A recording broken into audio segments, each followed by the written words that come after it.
ఈ వీడియో మీరు చూస్తున్నారంటే ఆ హనుమంతుల వారి అనుగ్రహం మీ మీద పడినట్టే. ఎందుకంటే జ్యేష్ఠ మాసంలో వచ్చే ఈ మంగళవారం హనుమంతుల వారికి చాలా ఇష్టమైనది.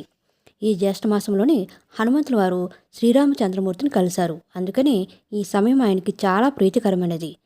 ఈ మే 5 నుంచి జూన్ 23 లోపల వచ్చే 8 మంగళవారాల్లో ఈ 3 పనులు చేస్తే అదృష్టం మీ వెన్నంటే ఉంటుంది. మంగళవారం ఉపవాసం ఉండండి. జ్యేష్ఠ మాసంలో వచ్చే ప్రతి మంగళవారం ఉపవాసం ఉంటే ఆంజనేయ స్వామి కృప లభిస్తుంది. మనశ్శాంతిగా ఉండవచ్చు. అయితే మీ ఆరోగ్యాన్ని దృష్టిలో పెట్టుకుని చేయండి.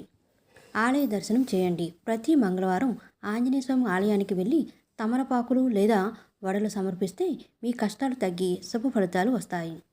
హనుమాన్ చాలీసా చదవండి లేదా ఓం శ్రీ హనుమతే నమః మంత్రాన్ని 11 లేదా 108 సార్లు జపిస్తే నెగిటివిటీ తొలగి మీ శక్తి పెరుగుతుంది.